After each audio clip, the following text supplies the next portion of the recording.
We were supposed for the Biennale of Rotterdam to map the relationship between Hong Kong and Guangzhou to work on this highway. So every team around the world were working their city, Tokyo, LA, and all those places had maps. But in our case, we were starting with no maps. So we had to establish a map. And there was a whole protocol how to make the map from the highway, having 6 cameras fixed on the car. But each time we were doing it, the territory had already changed.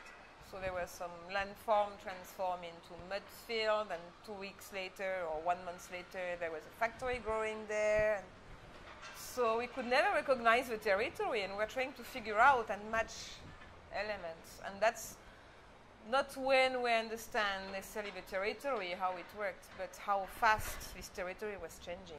We start to develop fiction, narrative, and drawings, yeah. And drawings. So we start to move away from the photo, video, and even map, but to do drawings. So that was basically the moment where I would say the mapping was shifting in a way that it was not anymore recording, but was a proposition of how the territory operates and how the territory could be perceived, more than how the territory is. After doing this for 5 months, this mapping from the highway of what was around the highway, we accessed the highway from underneath because it's an elevated highway, and then we discovered this city created by migrants where they entertain. The invisible. And that's again the invisible, like the city you don't see from Google Earth. That was starting to happen, and then many people were starting to understand the world, looking at Google Earth, Google Map, and suddenly some invisible network, very meaningful.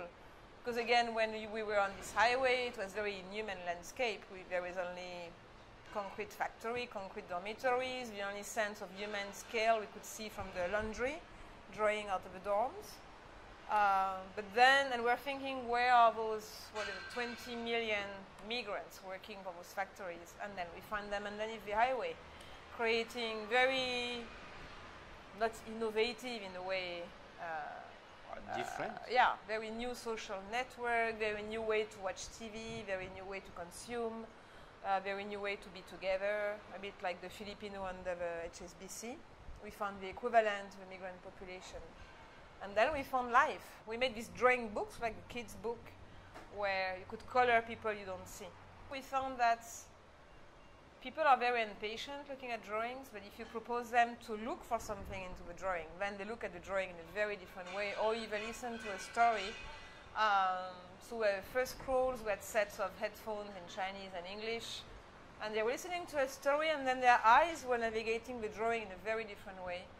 Then the game book gave them another reason to explore and look for the roots. There are some maze, there are some word search, encyclopedic ways of finding, and then the coloring book.